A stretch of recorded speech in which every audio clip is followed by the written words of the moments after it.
ಎಲ್ಲರಿಗೂ ನಮಸ್ಕಾರ. ತ್ರಿಷಾ ವ್ಲಾಗ್ಗೆ ಸ್ವಾಗತ. ನಮ್ಮೂರಲ್ಲಿ ಅಂದರೆ ಸಕಲೇಶಪುರದಲ್ಲಿ ಷಷ್ಠಿ ಹಬ್ಬದ ಪ್ರಯುಕ್ತ ಪೂಜೆ ಇಟ್ಕೊಂಡಿದ್ರು.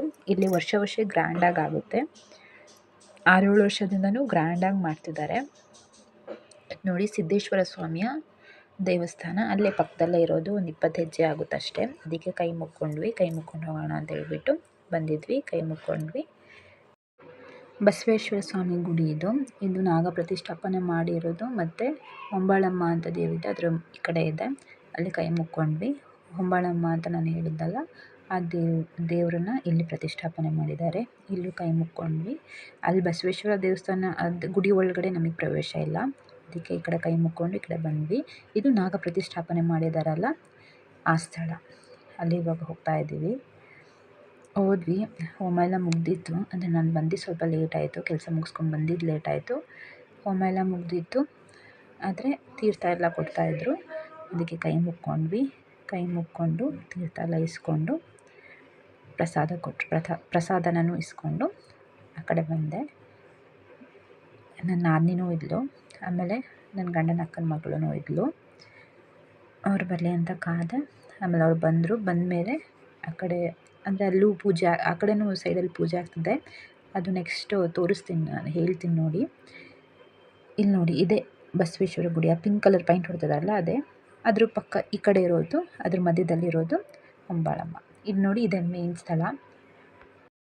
ಸುಬ್ರಹ್ಮಣ್ಯದಲ್ಲಿ ಯಾವ ಥರ ಗರುಡ ಬಂದು ದರ್ಶನ ಕೊಟ್ಟಾದಮೇಲೆ ತೇರನ್ನು ಎಳಿತಾರೋ ಅದೇ ಥರ ಇಲ್ಲಿನೂ ಅಷ್ಟೇ. ಗರುಡ ಬಂದು ಸುಬ್ರಹ್ಮಣ್ಯದಲ್ಲಿ ಗರುಡ ಬಂದು ದರ್ಶನ ಕೊಟ್ಟಾಗ ಸುಬ್ರಹ್ಮಣ್ಯದಲ್ಲಿ ಒಬ್ಬರು ಫೋನ್ ಮಾಡಿ ನಮಗೆ ತಿಳಿಸ್ತಾರೆ. ಅದಾದಮೇಲೆ ಇಲ್ಲಿ ಪೂಜೆ ಸ್ಟಾರ್ಟ್ ಆಗುತ್ತೆ. ಇದು ವರ್ಷ ಇದೇ ಥರ ನಡ್ಕೊಂಡು ಬರ್ತಾ ಇದೆ. ಮತ್ತು ಇಲ್ಲಿ ನಾಗರದೇವರ ರೂಪ ಎಲ್ಲ ಕೊಟ್ಟಿದ್ದಾರಲ್ಲ, ಇದೆಲ್ಲ ಕೈಯಲ್ಲೇ ಮಾಡಿರೋದು. ಅವ್ರು ಫೋನ್ ಮಾಡಾದಮೇಲೆ ಇಲ್ಲಿ ಪೂಜೆ ಎಲ್ಲ ಸ್ಟಾರ್ಟ್ ಆಗೋದು. ನೋಡಿ, ಇದೆಲ್ಲ ಕೈಯಲ್ಲೇ ಮಾಡಿರೋದು, ಎಷ್ಟು ಚೆನ್ನಾಗಿ ಮಾಡಿದ್ದಾರೆ ಅಂತೇಳ್ಬಿಟ್ಟು.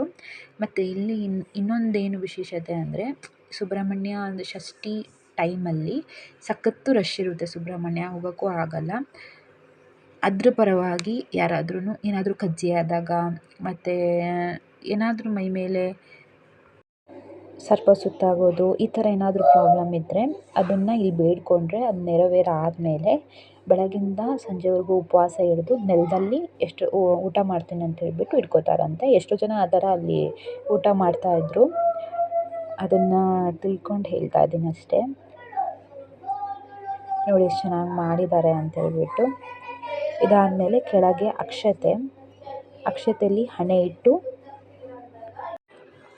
ನೋಡಿ, ಈ ಥರ ಮನಸ್ಸಲ್ಲಿ, ಅಂದರೆ ಸುಮ್ಮನೆ ಅಕ್ಷತೆ ಮೇಲೆ ಹಣೆ ಇಟ್ಟು ಕೇಳ್ಕೊಳ್ಳೋದಲ್ಲ, ಮನಸ್ಸಲ್ಲಿ ಅಂದ್ಕೊಬೇಕಂತೆ. ಮುಂದೆ ಯಾವುದೇ ಥರದ ಕಜ್ಜಿ ಆಗದಲೇ ಇರಲಿ, ಸರ್ಪದೋಷ ಆಗದಲೇ ಇರಲಿ, ಸರ್ಪ ಸುತ್ತ ಬರದಲೇ ಇರಲಿ ಅಂತ ಹೇಳ್ಬಿಟ್ಟು ಅಂದ್ಕೊಂಡು ಹಣೆಯನ್ನು ಅಕ್ಷತೆ ಮೇಲೆ ಇಟ್ಟು ನಮಸ್ಕಾರ ಮಾಡಿಕೊಂಡು ಎದ್ದೊಳ್ಬೇಕಂತೆ. ಆಮೇಲೆ ಅಕ್ಷತೆ ಹಣೆ ಮೇಲೆ ಅಂಟ್ಕೊಂಡ್ರೆ ಆ ಅಕ್ಷತೆನ ಒರೆಸಂಗಿಲ್ಲ. ಅದು ದೊಡ್ಡವ್ರು ಹೇಳ್ತಾರೆ, ಏನಕ್ಕಂತ ನನಗೂ ಗೊತ್ತಿಲ್ಲ. ಅದಕ್ಕೆ ನಾವು ಅದೇ ಥರ ನಮಸ್ಕಾರ ಮಾಡಿಕೊಂಡು ಎದ್ದು ಕೈ ಮುಕ್ಕೊಂಡು ಹೊರಟ್ವಿ. ನೋಡಿ ಎಷ್ಟು ರಶ್ ಇದೆ ಅಂತ ಹೇಳ್ಬಿಟ್ಟು. ನನ್ನ ವಿಡಿಯೋ ನಿಮಗೆ ಯಾರಿಗಾದರೂ ಇಷ್ಟ ಆದರೆ ಸಬ್ಸ್ಕ್ರೈಬ್ ಮಾಡ್ಕೊಳ್ಳಿ, ಲೈಕ್ ಮಾಡಿ. Thank you.